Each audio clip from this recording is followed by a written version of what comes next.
Let's just start with some really notable experiences. When you were working on The Heat, is there anything that really struck out to you? You were working with some great actors and actresses, Sandra Bullock, Melissa McCarthy, Bill Burr. What stuck out when you were working? All right, we were just as what stuck out working with the cast, the really amazing ladies who headed up the cast and some of the other actors. I don't know. I think everyone. I got very starstruck by Sandra Bullock. She's amazing and awesome. You know, she's really, really professional and talented. And I think the thing is that I hope the movie seemed like it was a lot of. We saw the movie. We thought it was a lot of fun to watch. It was actually that much fun, if not more fun, to hang out with these ladies, and Melissa's like a complete genius, and we're comedians, and for us that was an incredible experience. And Sandra, who's been famous for like 25 years, is actually the nicest, coolest lady that you would, just how you would say, oh, if I got to hang out with Sandra Bullock, what would that be like? It's like that. It's exactly how you think it would be. She's cool. I would say about half of that movie was improvised, if not more, because that's the way that they liked to work and that we got to work. It was fun. A lot of made-up dialogue and jokes. And actually, Paul, who directed the movie, that's his big thing. Like, if people saw Bridesmaids, I don't know, it's the same director as Bridesmaids, and a lot of that, like, the kind of genius of what he does is puts funny people together, starts with a really funny script, and then lets them do what they do best. So a lot of the film is made, a lot of the dialogue, it starts on the page, and then it just gets crazy after that. So, you don't see a lot of buddy cop movies with really strong female lead actresses. So, do you have any feelings about a movie that is one of the few that has very strong female actresses? What's it like being a part of that? I think the strongest the strongest element of that, like the biggest compliment that you can pay a lady, is to not refer to the fact that she's a lady, basically. Like, the movie kicks ass, whether it's two women or two men. They did a great job executing this film. It's just an awesome buddy cop movie. And so, I'm not disparaging your question, I just mean that I actually think the best way to do that is to just treat it like it's a cool, badass movie that happens to have two ladies in charge.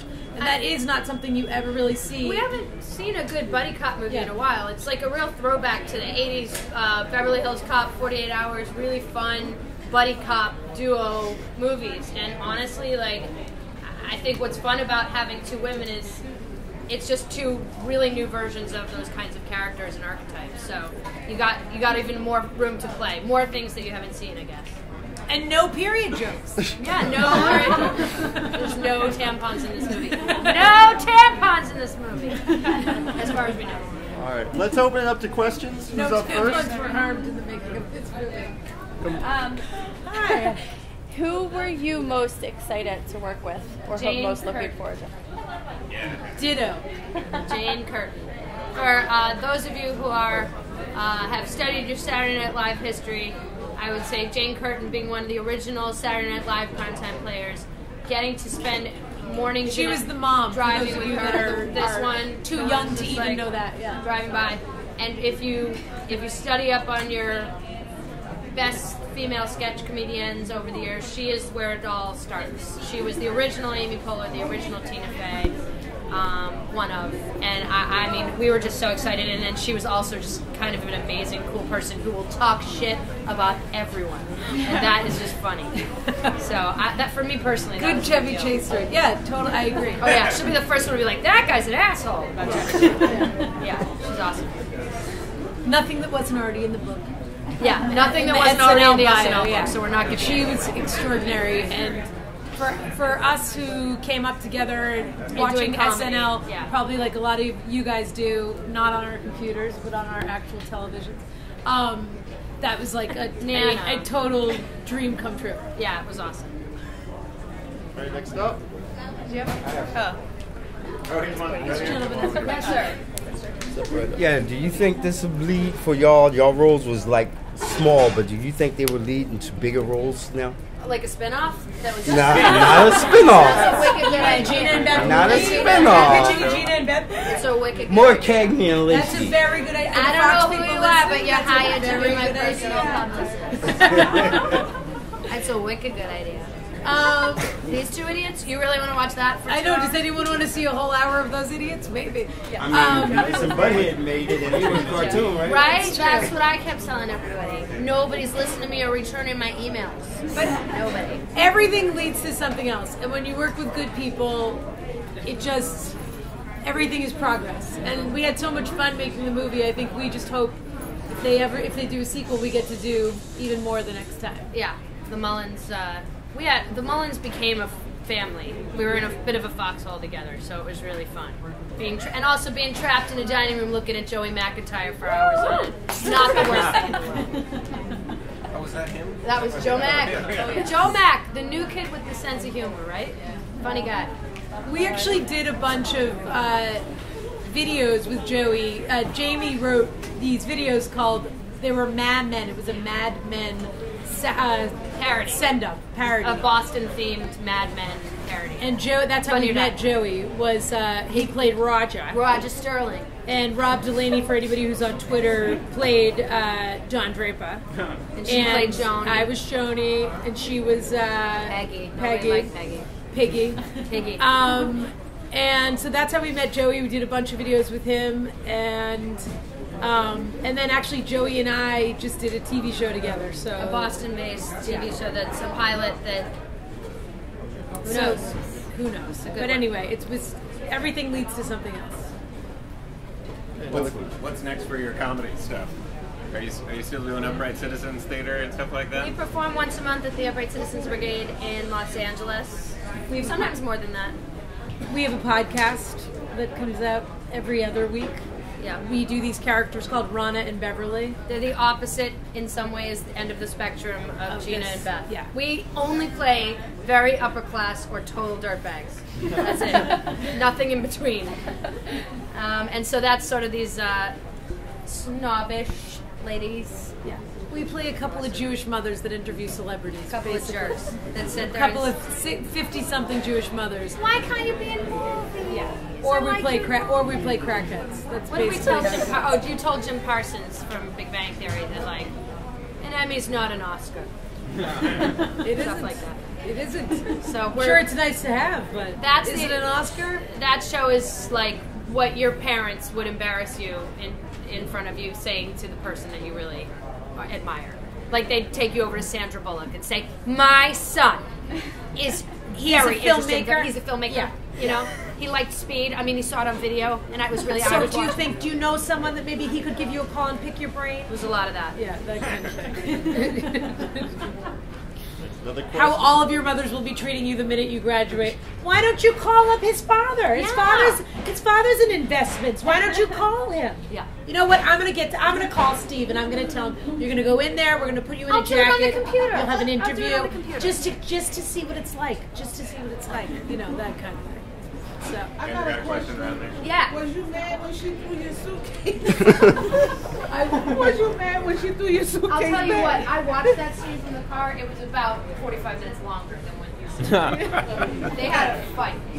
we had a physical fight which was basically the highlight of my experience. Because one of the things that's awesome about Melissa, besides the fact that she's funny, is that she's so physical. Like she always, like when she throws the phone book at that guy, you know, it's like she's always throwing shit and slapping give a people shit. and whatever. And when you come in to just do a little small part, you don't know what the boundaries are always. And I was so happy that she was like ready to throw down. And at one point, I was holding onto a fence, and she grabbed my pants so hard that she ripped my underwear. And I was like, "This is awesome!" Like, not like, you ripped my underwear. No, it was great. She's awesome, and we had so much fun shooting that scene. Yeah, it was cool. I think that maybe either Gone Baby Gone or The Fighter was also shot on that same street in Boston that we. She's out there, come on, She did my curling iron and my makeup. She threw it over a fence at one point. It was a lot of tussling. Andrew got one down you said there was a lot of improv going on. What scene do you think surprised you or made you laugh the most out of all the... When we were just berating Sandra Bullock at the dinner table. Yeah. I mean, honestly, That was a whole day. We were like, 8 hours. What's wrong with your tits, huh?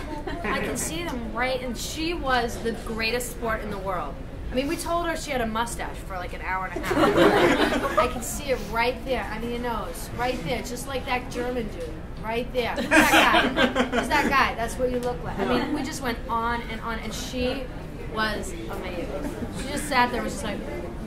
She gave back too, though, and that's not really her. You know, that's a scary thing. If you're not an improv actor, it's scary for someone to expect you to go off script and say something back to them. And she really like rolled with it, and because she's such a. The thing that I love that scene when they're making fun of Melissa's character of Mullins, and she walks in and she says, like, you guys are assholes. You know, she sort of curses for the first time or whatever, and she does that thing across the window. Why is that funny? But she's so such a gifted physical comedian. Like, she's kind of a throwback to, like, Lucy. You know, exactly, or like, you know, Katharine Hepburn or something. You know, just a crazy, like, because she's actually a dancer. She's like a trained dancer, and so you realize that she's so precise in everything that she's doing. So it was even more impressive for her to sit down at the table and for us to be like, I think, how do you get a shave that close? Like, are you, so, you know, if you're a like, are you post-op? Are you pre-op? Like, we basically called her a transsexual for like 8 hours. And like, she just kept where's your giving, Oscar now, huh? like that narc, are you a narc? That scene, that's improvised. So Heath gave that to her and she gave it right back to him. And there it is on the screen. Yeah. Okay. So you said the movie was a lot of improv, and that I'm assuming that means there was a lot of like extra film that wasn't put in the movie. So were there any like jokes that you guys knew about that you really wish were in the movie that weren't? I would say all of my jokes. Yeah. And half of your jokes. I would say all of my jokes and half of hers. That's so weird. There was the dinner table scene was non-stop really funny. I'm trying to think of what the best. The other thing was Jane Curtin, who Jamie was talking about before. I want her to be my mom. That scene when they're coming out of the house and they're like, everybody, you got to get your shit. We got to get out of here. Like, that was a much longer scene, and every take she was on the phone with another person. And if you see the movie again, when they're outside and she's talking to the neighbor, listen to what she says, and she says something to the effect of, if someone named Darlene calls you, that's me. Like, when she's going into witness relocation. We're going into witness protection program. Tell everyone. If they just tell everyone that's just me, like, you know, basically giving away the joke. But she was on the phone and she kept, oh, we're going to Florida. I hope I get my boobs done. Oh, we're going to, like, everything was just another, oh, we're going to see my sister. Yeah, she, you know, I'll probably punch her in the mouth. You know, but it was just like on it. Every take, each joke was better than the next. Okay. Yeah. I agree. Well, he kept the ones that I feel like I mean, I'm so glad he kept the dick sucker line. That was only got that one was take improvised. Of that. I made that up. Dick sucker machine. If you can believe it. A dick sucker for Christmas. Yeah, all that stuff. The dog being named Kevin Garnett. I think everyone knows there was a lot of truth in that comment. Don't buy a lady gentlemen, don't buy a lady a suitcase and expect her to have to carry it herself. That is not a gentleman. Anyone else? Any other questions? Well, I can imagine we have one or two aspiring actors and actresses here, maybe interested in comedy. Can you give any advice to young, up and coming, you know, wannabe comedians or actors and actresses?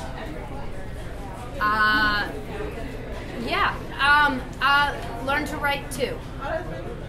Do both, because the best stuff you're ever going to be able to do is the stuff that you can kind of create for yourself, and that's going to lead to even more things, people putting you in their stuff. There hasn't been a job that I've had, and I've worked enough to not be, you know, my mother always said, like, I don't see you on TV, but somehow you're surviving, you know, and so there is a middle ground of being a famous person and a waiter, you know, there's something in between, and waiting tables in between.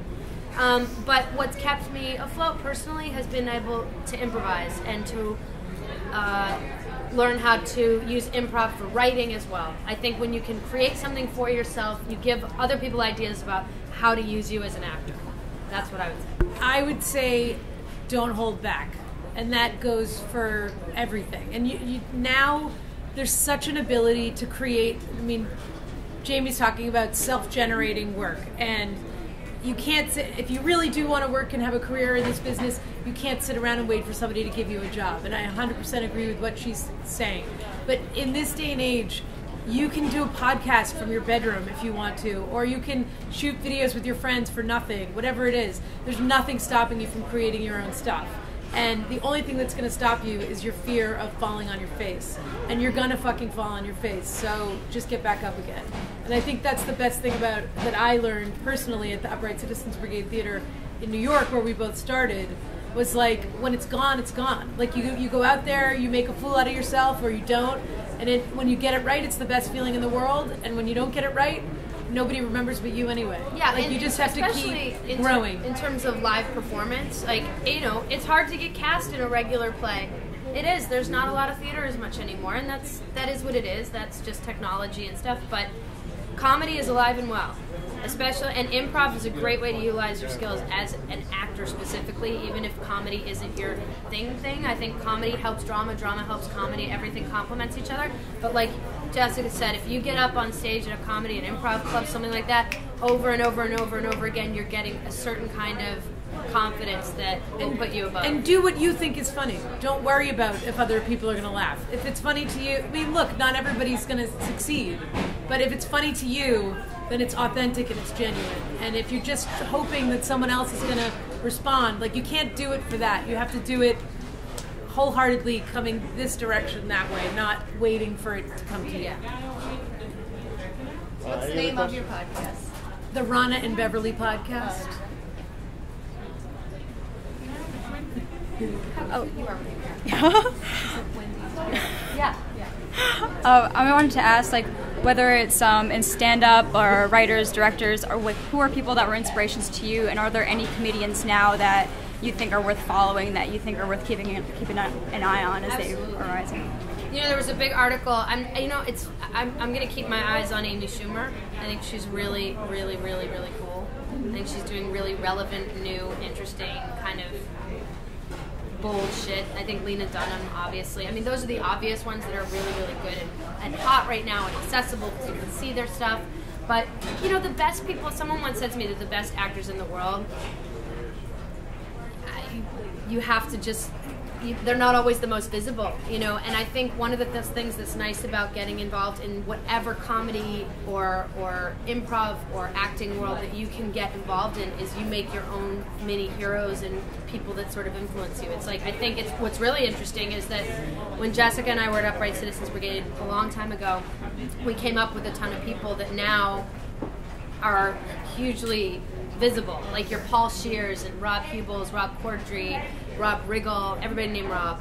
You know, all the people on Children's Hospital, all those guys. Amy Poehler was our teacher. That's how we started. Yeah, so it's like, obviously, it feels like such an obvious thing, but yeah, so Amy, huge influence. But I would say, looking back, yeah. I mean, Richard Pryor, for sure. George Carlin. Robin Williams, but only when he was on tons of coke, and then after that he wasn't funny anymore. I'm not saying he should kill himself. I'm just saying it was a formula that worked for him. My biggest George Carlin. I was just Madeline Kahn, John Ritter. But Madeline Kahn, like, go back to those old Mel Brooks movies. She was the fucking epitome of a woman that could be a lady and be funny at the same time, and she was a complete badass. And Goldie Hawn, same thing, yeah. And a lot of those people were making their own comedy even at that time. I mean, Goldie Hawn is a great example of that. She basically, after Laugh-In, where she found her own thing, she just continued to generate her own vibe. So she was doing it before a lot of people. And honestly, Amy and Tina have done that for themselves. That's the other thing that's really great about them. So, and I think, I mean, I know Louis C.K. is super hot right now, but he's a great example of someone who just follows his own voice, and everything that he does in his show is funny to him and true to him.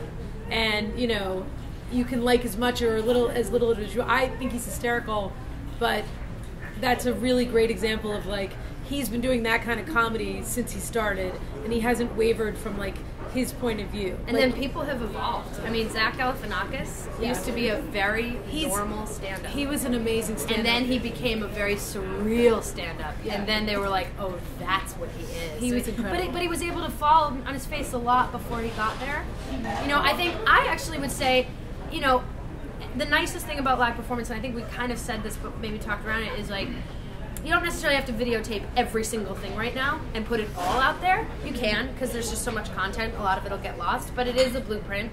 And I would say keep on doing it live, or writing your stuff live, or performing it, whatever, and then when you're really ready. Or if you're a writer, keep writing. You know, you don't have to like... No, it's not. You know, it's funny, with improvisers, there's some that are great writers and terrible performers, and some that are that are great performers and terrible writers, or they're amazing writers and they're amazing improvisers, but they're still not actors. Yep. So it's just kind of cool to see their brain play out. The woman who wrote The Heat happens to be an incredible performer, but she's very, very, very deadpan. She played the nurse in the end. When the nurse in the end, the blonde girl. She was, I mean, we knew her. She's an amazing girl. She found her real calling as a writer. She wrote on Parks and Recreation, and then this was a spec script of hers that just, the worlds collided, and it was just turned into a great, incredibly good movie. But she's also a performer, so weird.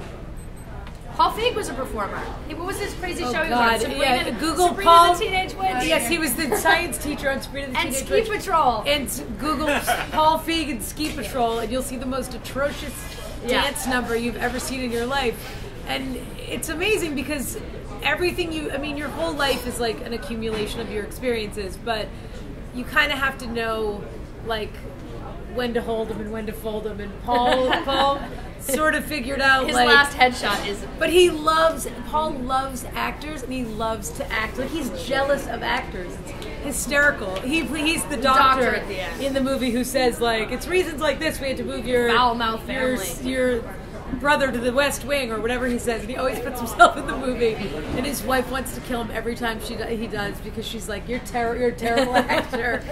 But it's like that's part of the magic of the thing, and you know, that's a way you can see that he still gets a little glimpse of that thing that he really loves. But what he's really incredible at is being a director, and because he comes from a performer's perspective, he totally understands like comedians. One season of Freaks and Geeks. That's all it exists. Go watch it. You won't be able to stop. Once you watch one, you're gonna binge on it and just watch all 22, and it's perfect. It's perfect. Okay, we have time for one more question. So you had scenes with a lot of really funny people. Was there anybody before the cameras were rolling that had just like it was the funniest on set? Oh, I thought you were gonna say it was insane. Oh, well, that too. Bill fucking Burr. I thought he would be the best. He's a huge day rater. First of all, he's not even funny in the movie. I was really disappointed with Bill Burr. What's that? No, I said I was really disappointed with Bill Burr in the movie. No, Bill Burr's amazing. But I have to say, everybody knows Rob Corddry as a comedian. Oh, yeah. And Nate Corddry is not only a ridiculously gifted actor, he's such a fucking hilarious guy to hang out with. And he's an amazing comedic actor because he commits 100% to what he's doing. And he has that experience as an actor, which he brings to it too. And he amuses me to no end. Like, sitting across from the dinner table from him was really hard. He's the Corddry with hair. He has an infectious laugh and smile, and he's just a funny, charming guy. And I would say there's some darkness there. I feel like he fucking had he has a conspiracy theory on his wall or some shit. But if you listen to our podcast where we interview him, you'll know where the darkness came from. Yeah. But he is really fucking funny. He's the one with the dog who's just like, it's Kevin Garnett, name my dog. That's Nate. Nate's hilarious. But honestly, like I said, a lot of people don't know how funny Joe McIntyre is. You know, I mean, you can be a guy like that, but then again, look at Justin Timberlake. You know, he's really genuinely funny. I think Joey Mac is funnier than Justin Timberlake. Well, I agree. He's more my speed, but at the same time, you don't necessarily expect that guys like that can really not take themselves too seriously, and Joe's one of them. Also, that's a big deal to put yourself out on a limb like that. He's been famous since he was 15 years old. It's like people become, they you know, it was the same thing for Sandra. It's like, obviously this is what she does. She's a comedic actress, but like, if somebody knows you from another thing in your life, it's a real risk to put yourself out there and be bad at something.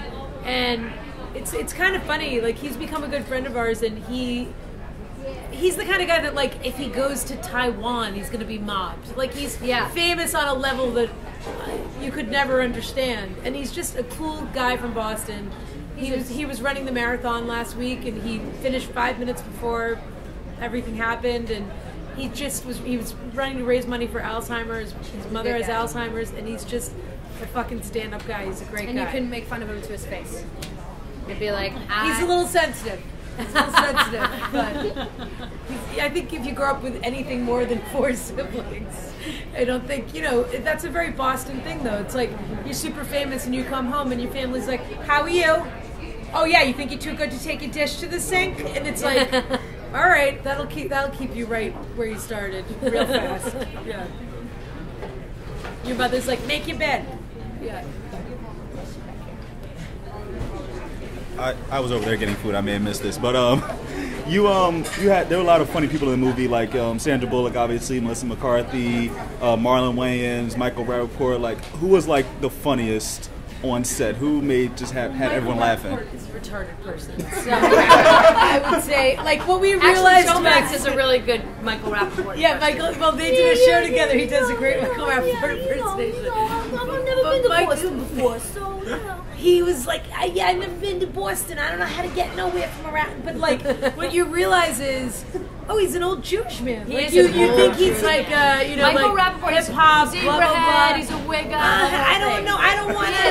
I can't. Fucking old. He's Mel Brooks. Because I don't know. Are they going to feed us or are they not going to feed us? Like, do you know, if we'll get in the car, we're not going to get in the car. And I like, sat literally in his fart cloud on a plane, and I was just like, he's sleeping next to me and farting really loud. He's like, I'm not comfortable. I can't get comfortable. Meanwhile, his whole leg was in my seat. Yeah. Yeah. He's very funny, but not for the reason. Maybe not intentionally, but yeah. That's what I would say. And Melissa, I mean, look, Melissa McCarthy, everything that comes out of Melissa McCarthy's mouth is hilarious. Glad you clarified that. But she, yes. Well, I have to say the thing I was super impressed by when I saw the movie was that I know what was on the page and I know what she did. And when you think about the movie, it's like, okay, it's a cop movie. Something happens and then something else happens and like, we better go find those people. Whoops, that didn't work. It's a formula, you know, like any movie like that. So the question is like, how do you elevate? Why is that funnier than than Turner and Hooch? You know what I mean? Like, which is also a buddy cop movie. Like, why is that funnier? And they started with a great script. Like, everything kind of came together, but to see how Melissa just takes something that's like a scene that's kind of like, okay, get out of the car. I need you to get out of the car. Like, sir, give me your phone. You're going to have to get out of the car. That's probably what was on the page. Yeah. You know, and it's like, it just becomes that insane. She's so incredible at improvising, but she's so smart. And it's really hard to synthesize that stuff and be that smart and be like ahead. You have to be ahead of what's happening because you're taking the scene to the place that you want to take it to. And that's really, you know, she was a groundling, like years of experience. But on set, those people aren't a laugh a minute because those people are like in their head figuring out, you know, she was very like in control. It was really impressive to see. So she's not as insane off camera? No, she's fun and she's funny, but like she's funny about different things. That's hard work. Her kids, you know, it kind of seems like she's in almost every scene of that movie, and you sort of think like, oh, funny people are just funny, and then they turn on the camera and like, how long could that have taken to shoot? You know what I mean? And it's like 6 fucking hours. Like, and like, you know, we sat at that dinner table for 8 hours, and that was what you saw on screen. All 15 minutes. And you know, but it's like, it's exhausting work. I know it seems like it is like the best job in the world, but it's exhausting. And on top of that, to be responsible for like coming up with new stuff all the time. She's a real force of nature. It was very impressive to see. And comedians never want to say anyone else is funny, so I mean, she's twice as funny as we're saying she was. Instead of being like, she's kind of a bitch. I don't know. It's just like, I don't think she's that funny. Yeah, she's very funny. All right, let's thank Jessica and Jamie. No, thank you guys for having us and for watching the movie. Tell your friends to go see the movie. Yeah, don't be dicks. Tell your friends to listen to the Ron and Beverly podcast. Don't be double dicks. Thanks, everyone. Right, you.